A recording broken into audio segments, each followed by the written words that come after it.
Hey, what's up, guys? Welcome out to season 3 of According to Kaz and Queen. And as always, I'm Kaz. And I'm Queen. And this is this little podcast of ours. These are conversations that happen between a husband and wife in the privacy of our own home that we bring to you guys. Sometimes to make you laugh, sometimes to make you think, but to always open up the lines of communication between men and women. As you see, it is season 3, episode 51. And you know, we always gotta switch it up. We've been working on this, and I've been diligently in here for a couple of hours, making sure that we could have this new set up, because every time we start a new season, I want to try to have a new look. I don't know what the look is going to be for season 4. I think we have pretty much traversed all of the spaces that we have available to us in here. But this is where we're going to be for season 3. As I said at the end of season 2, if you were watching us on YouTube, of course, you know, I'm always trying to make this experience as comfortable as possible for my bride and myself. And I think we have done that. We are in a spot that we are in a lot. And this is where a lot of our conversations take place. So I thought it was appropriate that we have these conversations here to bring to you guys. So if you have been listening to us, of course, you can listen to us on all streaming services. We are on Spotify, we are on Google Podcasts, we're on Apple Podcasts, we're on Amazon Music, we're on Apple Music as well. You can check us out there. You can check us out, of course, on Black with No Chaser. Shouts out to the Black with No Chaser crew. Shouts out to Tyson, CJ, Dollar Black, who, you know, loads up all of the podcasts.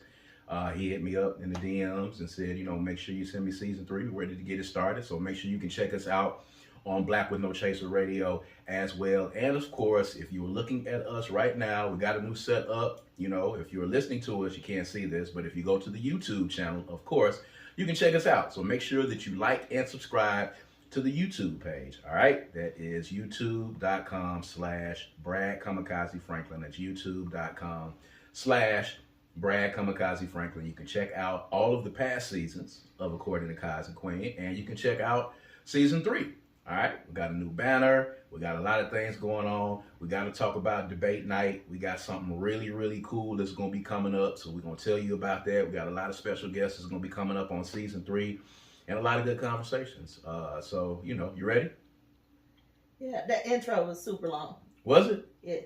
I mean, I had to set the people up. Okay. I know you get on me a lot of times. You know, I will ramble occasionally, but you know, it's the season 3 premiere. Okay. So you know, we kind of had to set them up.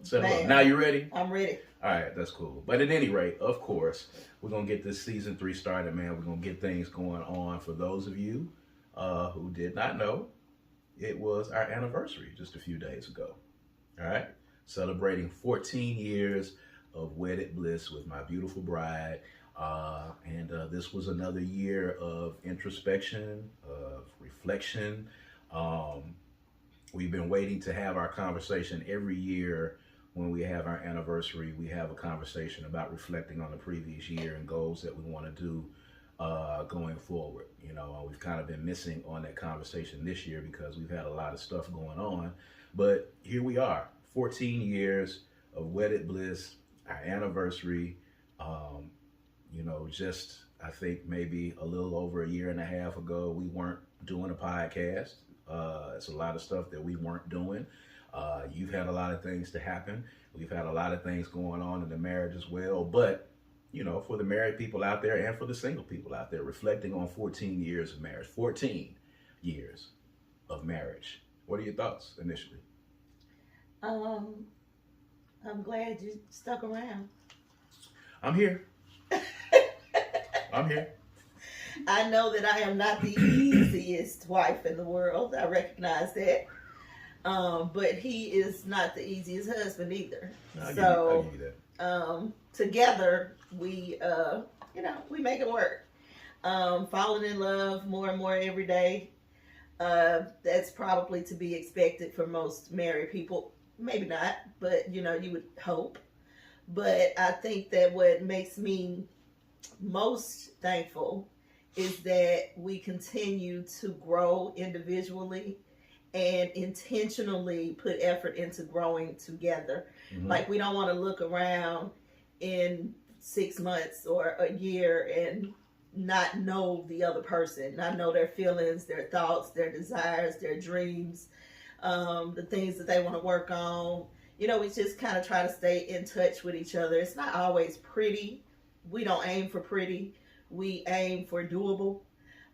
So I'm really just very thankful to still be here, still be in love, still be excited, about the future and about, what it has for us. So collectively, as a union, I'm just thankful.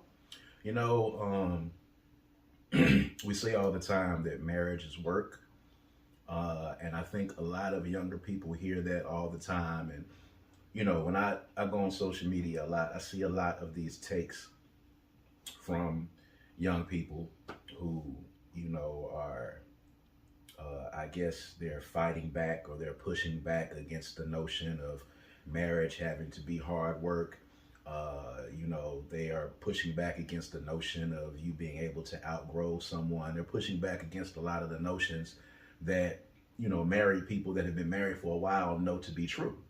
And, if you live life long enough and if you experience things long enough, you'll actually see what your mother and what your grandmother, and those older people in your family actually went through. The relationships, the pitfalls in the relationships, the highs and the lows of the relationships, those things come. And in 14 years, you realize that you do have to put in the work. You can't just get up every day and be bright-eyed and bushy-tailed and go through life thinking that there are never going to be hiccups, especially when you're dealing with someone that, is your best friend. As, my bride is my best friend in the world. You're going to run into conflict. That's going to happen. Absolutely. And parenting conflict is going to happen. Individual conflict. Individual conflict. You go through your own stuff, so it's ridiculous to think that you wouldn't go through it trying to be in a partnership. I mean, it's true. And I think a lot of people don't understand that. Like, it is actually work. There are moments in your marriage where, although you love someone, there are moments where you might not really like that person. Absolutely. No doubt about that. There are moments, when that person is going to just really, really, make you angry. I was talking to a coworker and she said something that was really profound. Mm-hmm. She was talking to someone about being angry with someone, talking to someone about, getting mad at someone and, how that relates in the workplace. And she was basically saying, like, your spouse is the person that you go to bed with, you wake up with, you eat with them, you sleep with them, you travel with them, you talk with them, you cry with them, you pray with them. That is the person that you spend the most of your time with. And other people in your life that aren't that person, they're really not important enough for you to get as mad at them as you do with your spouse. Absolutely. Which I thought was extremely profound. The person that you're going to get the maddest with in the world at any time is going to be your spouse. I said that to a client this week. You are literally the only person that makes me mad. Mm-hmm. I don't think there's anybody else out there who has the capacity to make me angry. There are actions that I'm like, oh, that's messed up, but angry, right. Like to the point to where I gotta leave the room or I gotta say a cuss word or, like get outside of my character. There is no human. Sometimes the children maybe can get me to that point, but it's still a little bit different. But you're the only person that makes me feel that way. Can possibly get me that angry. Yeah, and I think that's vice versa. I do have some people that, piss me off. Sure. But, the person that has me walking through this house talking to myself and in the bathroom talking to myself and out on the deck in the backyard talking to myself, the person who does that is my bride. And there should be no one else on the planet that makes you as mad as your spouse does, because that's the person that you ultimately spend the most time with at the end of the day. When you find yourself not getting mad at your spouse, when you find yourself in that point where your spouse is not invoking that type of emotional response from you, you know that that spark has been gone. Oh my. And that spark has been lost. That's something. Because, yeah, that's the person that's supposed to evoke the most emotion out of you, is your spouse.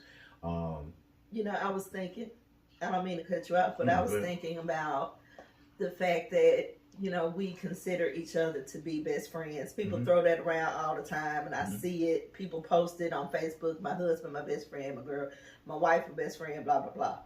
And you can literally watch this couple, and if you're best friends, I'm concerned, you know, because this person is taking their most private things to other people, you know, outside of their home, outside of their marriage. They have confidants that they vent to that's not their spouse. Right. The friendship is significant. It is like, I don't even know how you could maintain a marriage with any type of longevity without a secure friendship. That means trust, that means honor, that means respect. Absolutely. That means, you know, all those things go into it. And if you're not able to do either of those things, then you might be setting yourself up for a problem in the relationship. Yeah. Because if you respect him, you're not going to hurt him.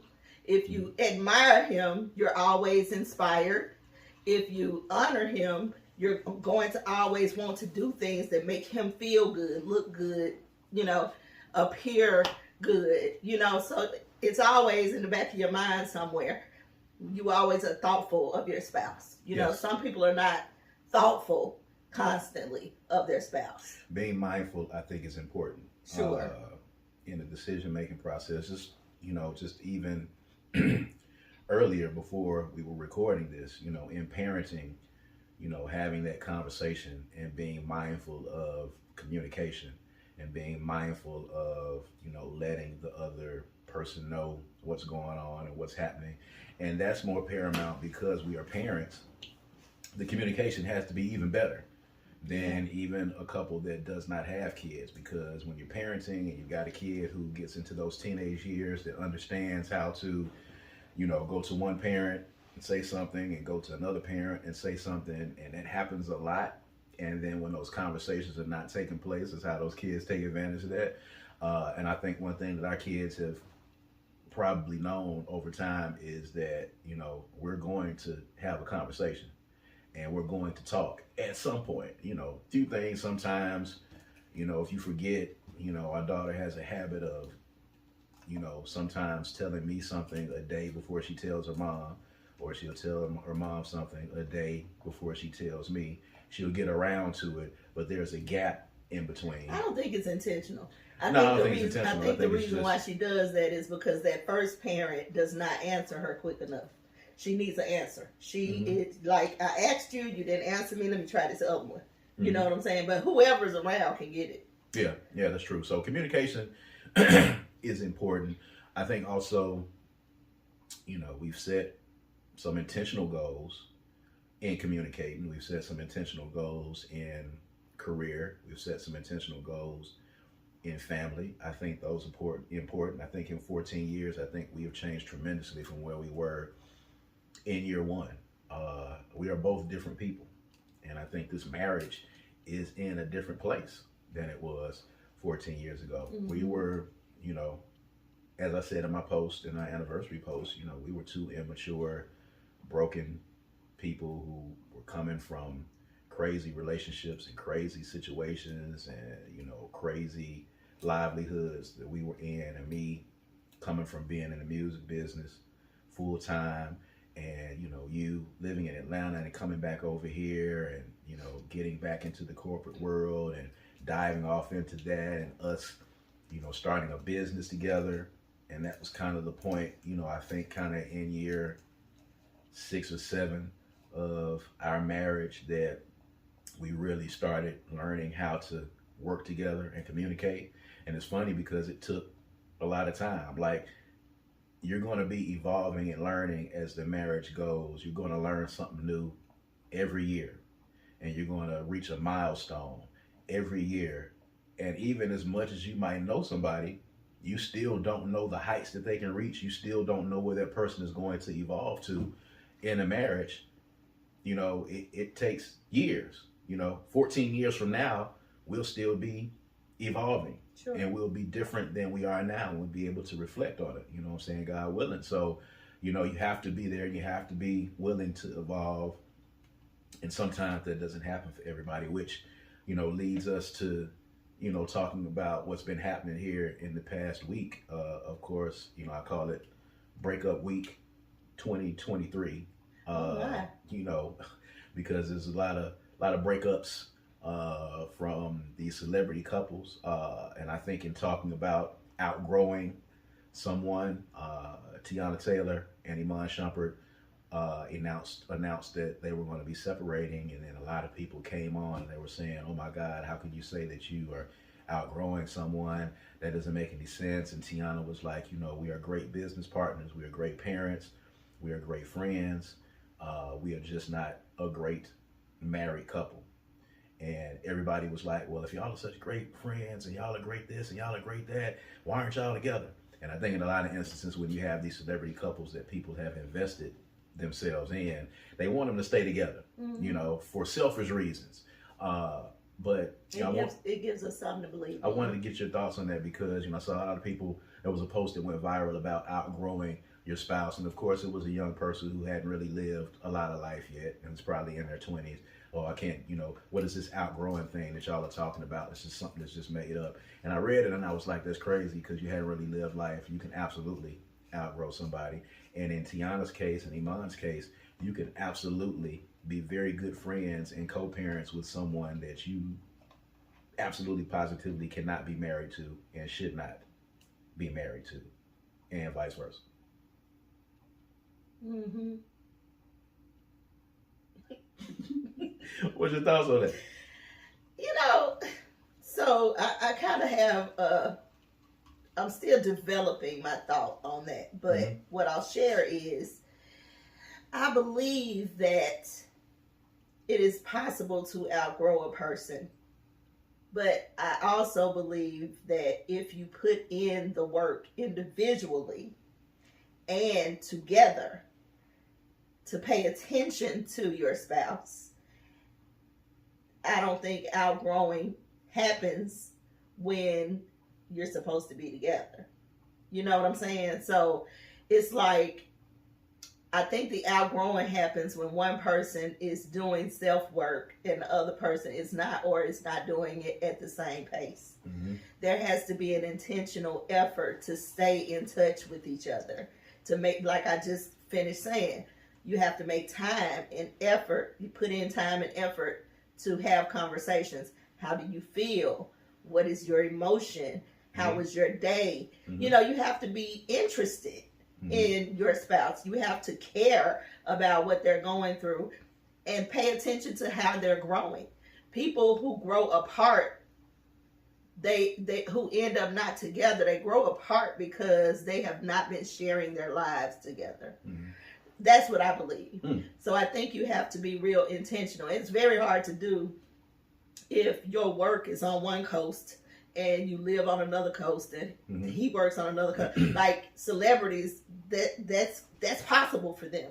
But the ordinary, when you both have something going on. Yeah, the ordinary regular people who are in the house together every day, who, you know, that the only way you outgrow that person is A, you shouldn't be married in the first place, or B, you're not attentive to your marriage and your spouse. I think even in the case of people who are not celebrities, I think there are a lot of times when one person has different goals and aspirations than the other person, a different vision than the other person.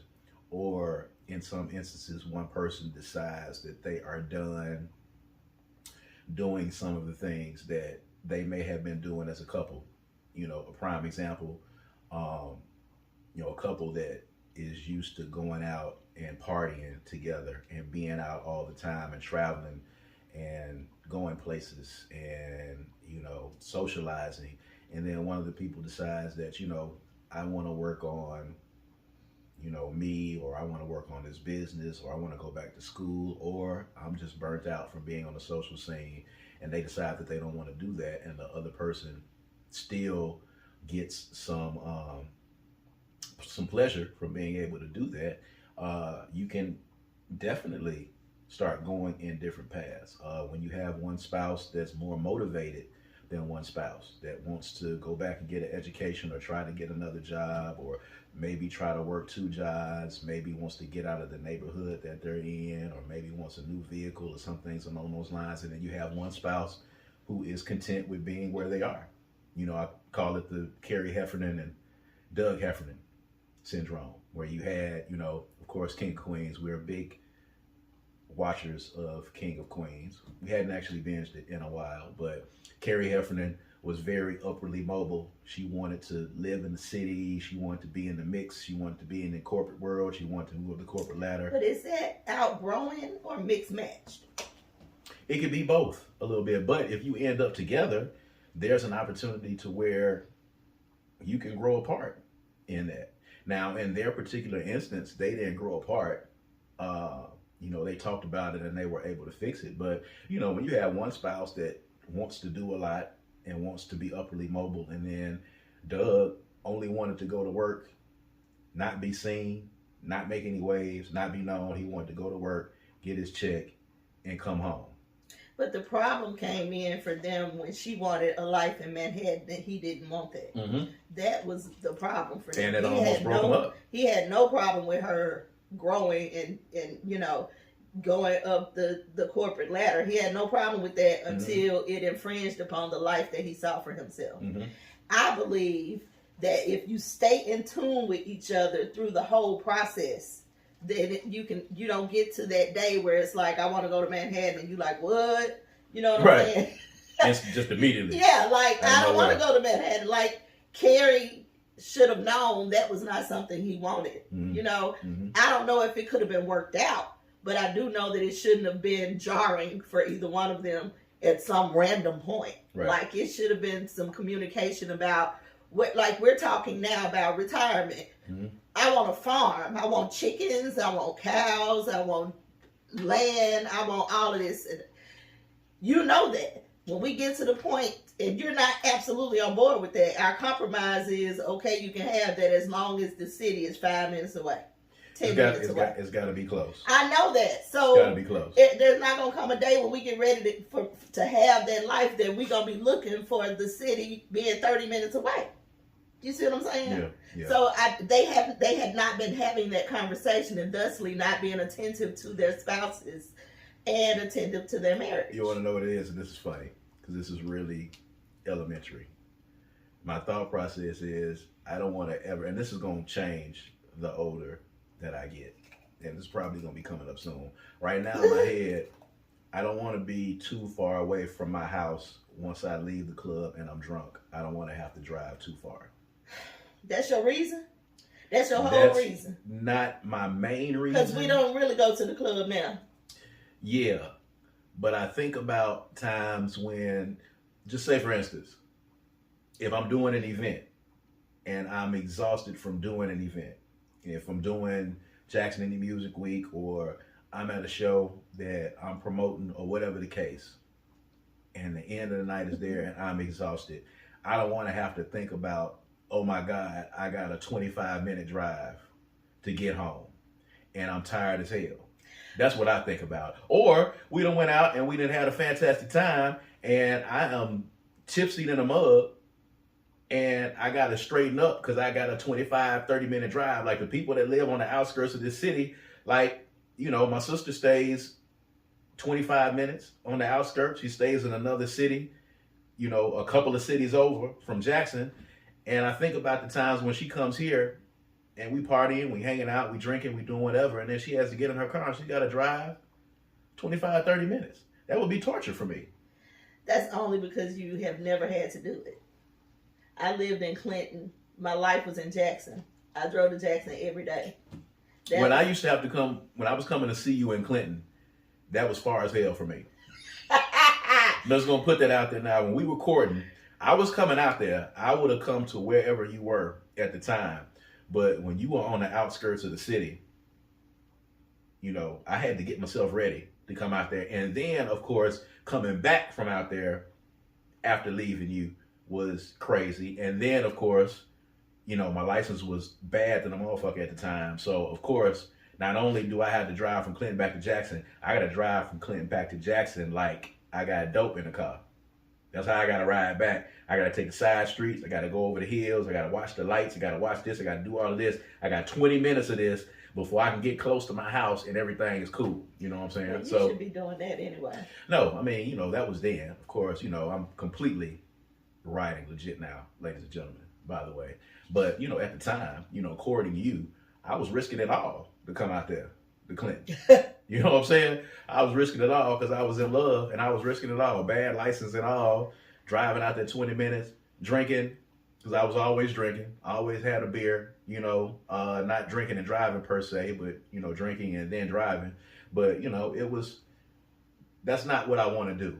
You know, you want the farm life, and I'm cool with the seclusion and the quietness now as I'm getting older. I'm cool with that.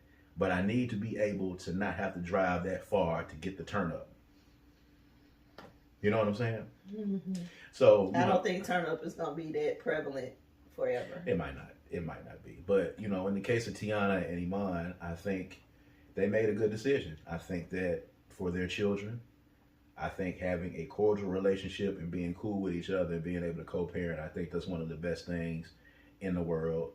Because those kids are going to still come up in a loving environment, and you don't have to stay around for the kids, you know, and be in a, you know, tumultuous, toxic, bad energy of an experience of a marriage because you're staying together for the kids or you're trying to push through something when the two of you have gone on divergent paths. And it seems like they have a very mature and caring relationship. Because they had been separated for a while, she said, before it even came out. She only mentioned it because people started talking and rumors started circulating, so she had to speak to it. But they seem to have handled it like friends would. Yeah. And, you know, I can appreciate that. And it still seems really beautiful. You know, I don't want to see them break up, but, you know, who are we? Who are we? You know, at the end of the day, it still seems like they handled it in a very loving, caring way and respectful of each other. So, I mean, what else can you ask for? Indeed, indeed, indeed. Of course, if you are just tuning in, of course, this is the first episode of season 3 of According to Kaz and Queen. Of course, this is brought to you by the Kundi Collective, www.kundicollective.com, www.kundicollective.com. I've got on one of the shirts right now. This is one of our newest designs right here. Heal. All right. www.kundicollective.com. Go get you one of the t-shirts. Of course, if you've been watching the past seasons, I have been sporting the Kundi Collective gear. Shouts out to everybody that has been purchasing the t-shirt, man. And repping for Mississippi and repping for blackness. Now, speaking of rumors and having to speak to rumors, man, I sent you the video of the battle rap that was going on with the guy who, you know, was supposedly putting Remy Ma on blast. There is allegations that she has cheated on Papoose. Everybody has watched them on Love and Hip Hop, and they've watched them be on the Black Love shows, and they were being touted as the picture of Black Love within the hip hop community. Oh yeah, sure. Yeah. Okay. Because really, in the hip hop community, who was there? They would be there. They were. I mean, you got T.I. and Tiny. Yeah, they together. It's a rocky road. It looked like a rocky road to us, but it don't look like it's a rocky road for them. You know what? You're probably right. You're probably right. They understand each other clearly. Yeah, and I think that's important. It is, because it don't have to make sense to nobody but them. Exactly. So, you know, I do occasionally, to pass the time, I will go and check out battle raps. I'll check out, you know, URL, you know, Smack, videos. I like lyrics and I like to hear cats spit, and I'm a fan of battle rapping. So I sent you, and occasionally, you'll dive in and you'll check it out. Listen for some witty, I like a good old battle. If it's some witty rap battle. Well, this was a good old rap battle. It was indeed. And Remy Ma is the host of a rap battle league, and allegedly, she is, as the gentleman said, she is screwing the help. One of the battle rappers that is in the league, Remy Ma, allegedly has been cheating on Papoose with him. There's allegedly videos of them out eating together, and this battle rapper decided to air all of this out in a battle, and I sent it to my wife just to get her reaction, because I knew she hadn't seen it from this particular angle. And you get a chance to delve in, and when you know the back, if you just watch it at first and not knowing kind of the backstory and not knowing what's happening, you'll watch it and you'll be like, hey, what's going on? But when you have read social media and kind of figured out what's happening and you know what's going on, and you go back and you look at it from this angle, man. My wife hit me in the inbox and was like, man, with the emoji, with the exploding head emoji, because I'm talking about Buddy. Buddy went in. For a long time. It went in for a long time. It was a long time. It was so long. I can imagine. It is so long, y'all. I can imagine for Remy Ma, that was probably like an hour. I told you, I feel like that girl left her body. Like her whole spirit left her body and went somewhere else, because it was so bad for so long. And she had this blank look on her face, like either she was trying to think of what she was going to do or say, or she couldn't gather anything. I think in her mind, she had disappeared. I think what she thought is, I am invisible now, and they can't see me. They can't see me. Can y'all see me? Y'all can't see me here. And it was horrible. It was horrible. And the still shots of the photos of the people around her with the looks on their faces, like, oh my God, do you hear what this man is saying? There's one girl that's behind her. It's hilarious, because her mouth is wide open like, I can't believe this. Oh my God. And Remy Ma is sitting there with this glassy look, and this dude is going in, and he's going in, and he's going in, and he's continuously going in, and he's battling the dude that Remy allegedly has slept with. And it's wild. I think that's probably one of the worst ways that you could be exposed for cheating. But it seems like they have a regular crowd. Everybody knows everybody. And it did not seem like anybody there was shocked or surprised at the news. It just seemed like they were shocked that he said it. Not that it was not true or true. Like, there was nothing in there that was like, it was all like, He said it. Yeah, he said it out loud. He said it out loud. He said it hard. He spoke to the dude. He spoke to Remy, and he spoke to Papoose. It was amazing. It was amazing. He put it together quite well. That's probably a horrible way to get outed for cheating. Do you have any stories of getting outed for cheating? Are you going to say that you haven't cheated?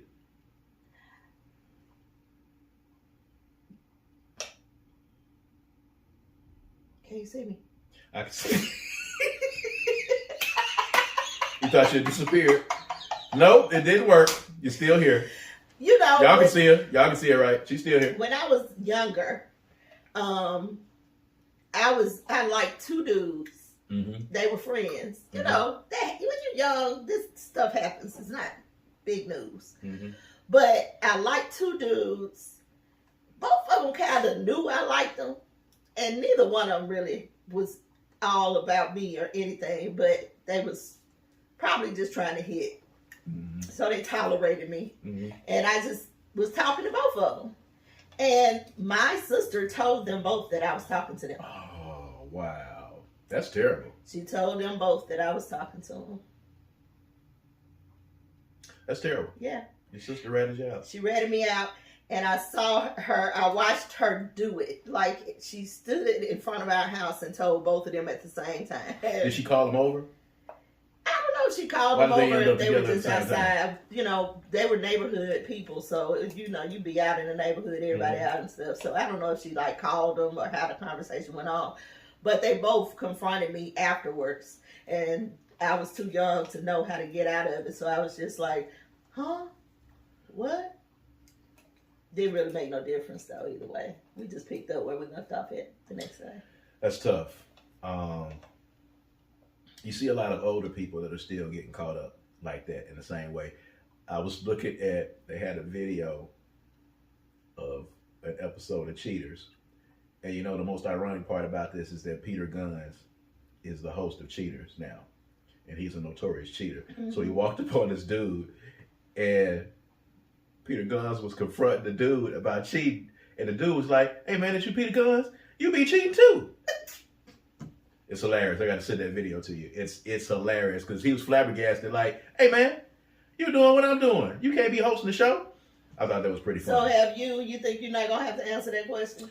That's cool. I can answer the question. I mean, it's a lot of instances. I mean, I can't, pinpoint, walking across, on one of the down periods of, being single on campus and having broken up, having the long-term relationship where y'all had the breakup periods in between. But, walking on campus, holding one girl's hand, and then there's another girl waiting for you at the class because she knows your class schedule. And I'm walking across the parking lot, and she's outside the building. It was a Blackburn Language Arts building. I was going into a mass comm class, and she watched me walk across the parking lot, and I was holding another girl's hand. So she watched me, and I wasn't even paying attention. And by the time I got up close, it was over with at that moment. Did you try to lie? Nah, the jig was up at that caught. point. Yeah, there was another time that I actually went and was talking to one girl downstairs in the lobby of the dorm at Alexander, and another chick came down while I was downstairs. She was on her way somewhere, and I was just downstairs in the lobby. Reckless, ridiculous, because I knew that she was in the dorm, and I took no precautions at all whatsoever to not do that. I don't know what that was. Like, it's just crazy. Like, when you're young, you just do crazy things. But, and those were happening in the periods of downtime with the relationship that I was in, the steady relationship that I was in. So, were you in relationships with either of these girls? Mm-hmm. So, was it cheating then? I got caught. It was cheating in that they didn't know about each other? Yeah. Okay. But I wouldn't consider it cheating in a sense because I wasn't really in relationships with them. But, Did you lose either of the girls? In one instance, I did for a second. You got a bet. And then in the other instance, both of them was like, I'm good. But, those things happen. So you can go from high school all the way up to when I got into the adult period, and even all the way up to the break that you and I had for those 2.5, 3 years. It never happened again at that point. But I didn't really consider those to be relationships. Anyway, those were just holdovers until I got back to you. I see men make a lot of, and I know women cheat too. I'm not trying to act like women don't cheat, but I see men, grown men, make a lot of crazy decisions. I'm going to be honest with you, baby. Y'all don't know how to cheat. Men are not that bright, okay? I'm just going to say that right now. Okay. We're not that smart. And I know there's a lot of guys who are going to be watching this. It's going to be like, hey, man, don't say that. Or, hey, dude, what's wrong with you? You betraying men, especially some of the hoteps out there are going to be really mad. But dudes as a species, we're not that smart, and we're not that hard to figure out. Definitely not. I try to tell people that all the time. So in knowing this, and in knowing that we're not that smart, and knowing that we're not that hard to figure out, we have to be smarter in what we do. If you're trying to be covert in what it is that you're doing, you got to be smarter. But you don't necessarily have to be that smart if the chick don't let you do it. Yes, men only get away with what women allow them to get away with. But, Country Wayne said it in his stand-up, by the way, that we just watched. Men are out, and if they're out and they see they side chick and they with their woman, the dude, absolutely, he will go into convulsions. You can't even... They hold the demeanor changes. They breathing pattern changes. Their eyes get dilated. Like there's something that's going on. Their hands start sweating. Something happens. They get fidgety. They can't even be in the proximity of the side chick with their women. And the women, on the other hand, like he said, the women will have the side dude come up and introduce them to the main dude. And you won't even know. Much more cool, calm, and collected in the way that happens. And because dudes don't really ask a lot of questions. Like he said, like Country Wayne said, she'll introduce you to the dude, and the dude will be like, how you know him? Well, he does taxes. And then you be asking him to help you with your taxes. Can you really do it, dude? Like, we be really that stupid. You know what I'm saying? So those things happen. Crazy. It is crazy. But I think, and I won't say that's in 100% of the cases, but, it happens in a lot of the cases. So, those instances. But shouts out to everybody that's been caught cheating out there. I know a lot of you have. At the end of the day, it's cool. Those are the things that we talk about here when we're sitting there chilling. Got to touch on this. Got a couple of things before we get out of here, of course. I want to address something, and you've already made your statements on it to give you a chance to make the statements on it, but I got to say this for everybody that's listening. The 60 Minutes piece that they did on Deion Sanders that painted the city of Jackson in a very negative light, and everybody's got their opinions on Deion, and I've made my opinions very, very clear on what I feel about it. Listen, if you are in a city it's 85% black, where the black people only own about 10 to 15% of the wealth. Anybody that's driven around this city, we know that poverty exists, and we know that dilapidated houses exist. No one is trying to hide the fact that there is poverty and rundown houses in the city of Jackson. I think y'all completely missed the point of people who had a problem with the 60 Minutes piece. When you're talking about finding the best of one city, and then purposely going and trying to find the worst of another city, I think it was disingenuous of 60 Minutes to be able to do that. And shouts out to the general manager of WAPT Channel 16 who did the video editorial, kind of basically saying that, you're showing the best of one city and the worst of another city when there's so much good stuff that's going on in Jackson. I do not understand people who are so excited about trying to point out negative things and are so excited about trying to run our city down. We know that there's challenges. We know that, there's poverty. We know that there's homelessness. We know that there's crime. We know that the things that happen in a growing metropolitan city are happening here. That doesn't mean that we have to harp on them. That doesn't mean that we have to show them. It does not mean that we have to show the worst of us when we are put on a national stage. There's already a negative narrative about Jackson, Mississippi as it exists, and you should be proud of the place where you are. I've never seen so many people who will literally shit on the place that they live. Like, you live here. You lay your head here. How could you fix your mouth to shit on this city? With all the challenges that exist, we know that it exists. We have people here who are fighting every day, litigating every day for it. Even the people who I've seen on social media, the most people that I've seen dumping on HBCUs has been black people, which is the most unfortunate thing that I've ever seen. It's almost as if, there's a lot of black people who devalue black things.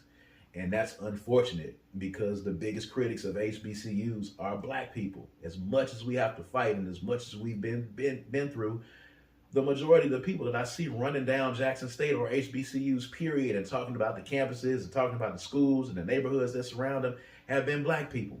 And we devalue things that are black. And that's an unfortunate thing. But you had your thoughts on Deion, and I want to make sure you get those out as well, because my sentiments exactly, I think this is the sentiments of everyone who kind of realized that the jig was up, when he came to town originally. And I was originally in support of it until, of course, he left and started lying and throwing shade on the city, though. But you had something very significant to say, and I think that's kind of a lot of people's sentiments.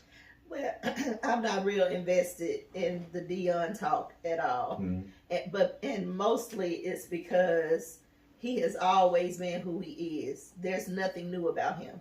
And ultimately, at the end of the day, he is looking out for him, period. Doesn't matter who gets squashed, no matter who comes out looking bad, as long as he looks good. That's it. So I think that we need to worry less about his antics because he's not personally attacking us. He's not personally attacking Jackson.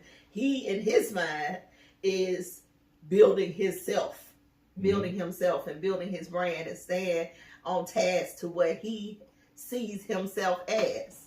And so I don't really get invested in it. I don't care either way. And as far as it goes for the 60 Minutes thing, I think that if we are telling the truth, I don't have a problem with the truth. If you're going to show the bad, show the good too. Yes. That's the only issue I have. I'm not denying that there are parts of this city that need to be given attention. But that's in every city. Absolutely. Every city. You can go to Clinton and find areas that need some assistance and need some lifting up and some you can go to attention. Richmond, You can go to any area, any city, Atlanta, Mobile, anywhere, Gulf Coast. There is bad areas in every city. What the issue is if you only tell one side of the story, then it's not true. If you go to Atlanta, you know, and it's a black city, black leadership, you can find poverty in dilapidated houses, and you can find homelessness, you can find crime, you can find all the things that you find in Jackson, in a microcosm, you can find them in Atlanta. But when they do stories on Atlanta, my God, they never ever talk about the hood. They never talk about the projects. They never talk about the poverty that exists in the city, except you know that it's there. You know that it's there, and you know that it exists, and people in Atlanta know that it exists. There are a lot of artists that are coming out of Atlanta that come out of that poverty, but they don't promote it as a way in promoting the city. We have let 60 Minutes and all these other news outlets use the worst of us to promote our city to the rest of the world, to make the rest of... There are people on social media who saying that Jackson is just a dump all the way across the board. There are no good parts to Jackson, or there's like one little enclave of Jackson that's good and the rest of it ain't worth a damn. And that's the narrative that's been painted, and that's unfortunate. And so it all boils down to this. We can let other people speak the narrative for us, or we can speak our own narrative. And if it comes down to that, then that's just what it is, because nobody knows our hometown like we do. So if it's going to be up to us to speak the truth about who we are, where we come from, what we live like, then that's what we got to do. It's better for us to create the narrative than to complain about the narrative that somebody else has put out there. That's it. And if you're paying attention, this is season 3. You're going to be hearing a lot about debate night. All right. And if you want to know what debate night is, just stay tuned. If you are 30, 35 plus, if you're single, if you're dating, if you're divorced, if you're looking for a live interactive experience where we're going to be having conversations about relationships and marriage and dating and all of the great things that happen with you getting into the 30 plus realm, we've got an event coming up for you. It's going to be a live interactive social experience that's going to have libations and live music along with it. It's going to be taking place at Center Stage in Jackson, Mississippi on November the 24th. All right. According to Kaz Queen is going to be a part of it. Shouts out to our brothers at Vibe Controllers. They're going to be a part of it. We have got Melanie Sanders from Real Housewives of Atlanta and the Bell Collector is going to be a part of it. We have Pia. Huh? Where are you getting this from? I'm getting this from all the bios. I got all the information. Oh, okay. I didn't know that. Yeah, absolutely. You didn't know that? Mm-mm. Yeah. That's where, you know.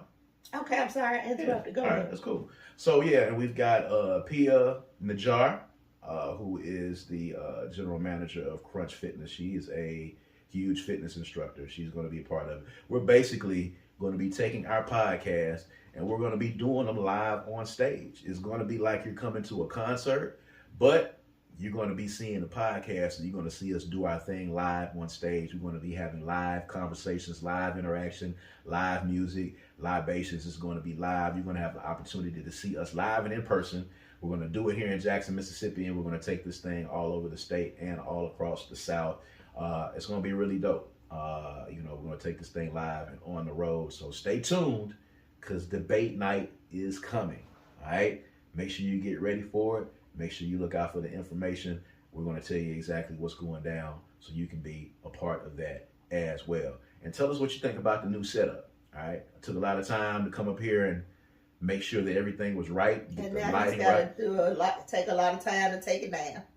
So you didn't have to even say that. I did. You didn't have to say that. I wasn't going to leave that up. She was worried about me leaving the setup. And I told her that I was going to be taking it down because, of course, other things have to happen in the midst, in this space that we're here. I'm going to take it down, y'all. All right. But I want y'all to let us know in the comments what y'all think about the new setup, what y'all think about the logo, the banner. Y'all leave a comment. All right. Put your comments in there. Of course, subscribe, like and subscribe, turn on the notifications. YouTube.com/Brad Kamikaze Franklin. Let's get these viewers up. Let's get these subscribers up. We are touching 1,000. We're almost there. Let's get it there. Let's keep it rolling. And just stay tuned. We got a lot going on. We back, season 3. We are back with season 3. This is episode 51. Make sure y'all tune in. Make sure you share this, man. When it pops up, we back in the place and we in full effect, man, with more great conversations, more laughs, more things to make you think. All of that good stuff, man. We are looking forward to it. So y'all make sure y'all continue to tune in. Got a hold of that whiskey sour a little bit earlier than I should have. And it's already going to work. Yeah. Because I'm finished. And I'm feeling, Oh, good. You know what this is right here. I know. Y'all can't see it because if y'all are listening on Spotify, but if you're watching on YouTube, you know what I'm talking about. When you get it right here. When you in there. You know what I'm saying? You in there? I'm almost in there. Okay. You know what I'm saying? That's All it. right. At any rate, man, we're going to see you guys next time, man. For According to Kaz Queen, I am Kaz. And I'm Queen. We'll see you guys next time. All right, peace and power. Peace.